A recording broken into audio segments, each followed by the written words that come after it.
Appalachian Mountain Wrestling? What on earth is that? That's what people say to me. I can hear the echoes of them saying it.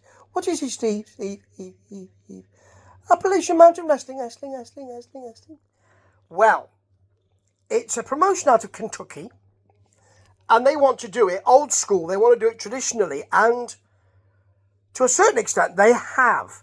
Because this first episode ain't that flashy. I mean, they will get smoother. To quote the song, things can only get better for Appalachian Mountain Wrestling as the weeks go on. Yeah, it's called Showdown. So this is the first episode. You're there at the basement, and it's got some nice fun guitaring music, and there it's full. Nice to see the place full. We've got 3 commentators. JR, not that one, a different one. Gary Ward, and in the middle of those two, Jimmy Willis, who's got one of these things going on. He likes to shout a bit. So shouter, folks. And he will be involved quite a lot. He's a character. Yeah. Now, the first people we see are the Country Gentlemen. They're the tag team champions. I can't quite remember if they're the Appalachian Mountain Wrestling champions or champions from a different promotion. But they're not well liked. When you tell your fans to shut up while I'm talking, you're not going to be liked very much, are you? So, they are facing Tyson Joy and someone who I think is called Brock. I don't know what the surname is. I don't know what the surname... Or maybe that's the surname and he's called something Brock. I don't know, but he doesn't get to do a great deal during this match. So anyway, let's talk about the action in which Tyson Joy grabs a leg to start with and gets beaten down for it. They trade go-behinds. And there's a comment from Jimmy, which I think it's Jimmy, which is not ideal. See, they're trading go-behinds at the time. So it's not ideal. There'll be a bit more of that later on, which is... dear. Anyway, things are going to get better. So, Willis then does some... Tyson and Brock. Willis is not in there. He will be in the ring later on. But Tyson and Brock do some kind of low bridges. And the champs bail. They fall for that. Over the top, they bail. There's an AJ, because the gentlemen are called KC and AJ. CJ, KC and AJ. No, it's KC and AJ. There's not a trios match. And there's a big right hand from AJ. Tyson Joy hits a spine buster. I'm looking at my notes, as you see, for a long 2 count. And then there's a leg sweep and back elbow combo. That's very nice. From the Country Gentleman for the pin. It wasn't bad. And Chase Emery is here. He's the new Southern States Wrestling Champion. How dare you? Should still be Lord Murphy Costigan, but never mind. Right, I'll put that aside for the moment. Next we've got the Scorpion, who looks like the Black Scorpion, you know, of WCW fame, or rather infamy, versus Hobo Joe, who takes about 15 minutes to get to the ring, and is much taller than the Scorpion, which makes the Scorpion's wish to indulge in a test of strength a bit fun. It's quite nice, actually. Big clothesline from Hobo, just throws Scorpion down. There's an atomic drop from Hobo Joe, which makes Mr. Willis want to give us a joke. Now, what he says is, he may be singing, what do you call it? Okay, before you start to do the joke, make sure you know what that punchline is. His 2 colleagues don't quite know, and they have to think about it. Oh, you mean soprano? Yeah, soprano. Yeah, right. If you're doing the joke, make sure you know the end. That will work better. Okay, there's a clothesline off the top from... there's a clothesline, should I say. Not off the top. From Hobo Joe. He then jumps off the top into a boot. Scorpion tries to lift him. Couldn't even shift him. Can't get him up there because he's a big bloke. And there's a chokeslam for the pin. It wasn't great. I will just say that.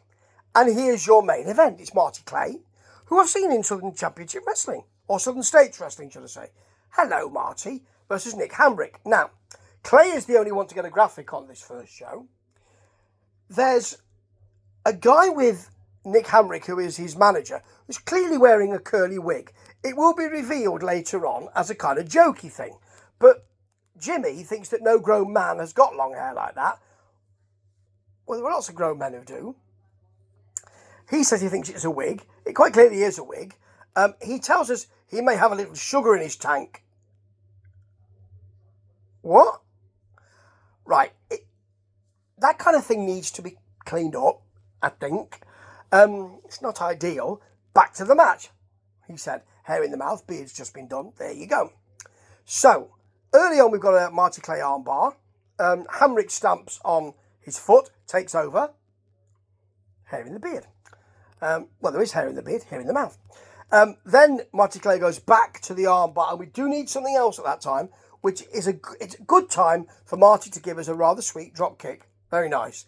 Hamrick then gets some mounted shots and a big chop, but he tries again, and Marty Clay walks through it and gives us some chops off his own. Then the manager is involved.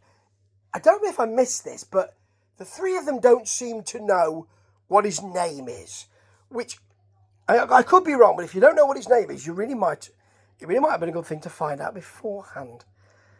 Yeah. Anyway, Chase hits a power slam and a jumping knee. Hamrick has to go to the eyes at that particular moment. Then hits a really nasty and quite good jumping face plant, does Nick Hamrick. Flying shoulder blocks from Marty Clay, which are all right. But Hamrick holds him as he comes off the top and hits a stalling vertical suplex, which just shows how much power. I never thought the guy had that much power. Great. Then he kind of misses a missile dropkick. Marty Clay kind of swats it out of the way and hits the F4, it looks like that, or C4, F5, C5, that thing, for the pin. It wasn't bad at all, actually. That's not the end, though, folks, because he calls out Stan Sierra, who has been the champion for 1100 or 1100 in the UK days. And as Marty Clay tells us, yeah, well, we know why that is. I think the assumption is that he's cheated to get there. He brings out someone to talk for him, does Stan. He'll eventually speak himself because he gets cheese off. But the first thing that bloke says is, with ears like that, you should get the message loud and clear. It's really playground. But I quite like it. Okay, Stan's angry. In comes Jimmy Willis. That's his name, isn't it? It is Jimmy Willis. Who says he's just been on the phone to matchmakers just this minute. Not a wrestling trope at all, that. Really isn't. And they will fight for the belt. So he'll fight Stan Sierra and get the chance to do it at the Weekend of Champions in April. But that's not all, folks. That's not the revelation, apparently. It'll also be, he's called the Judas for some reason. Kyle Magad. Not Maggot, Magad. There's a D on the end of that, folks. Make sure you get that right. He'll be in a triple threat or a three-way. And they all fight, and the sound drops out because what you've got then is gore, gore, gore. And it's Rhino. And it might as well be because he is at a lot of independent shows at the moment. Can't blame him. People want to book him. This is an easy night for him because he does the running, everyone bails, and let's see what happens next week. It just has to smarten up and smooth up a bit, this. But I'll be watching, not entirely for the wrestling though. Ta-ta.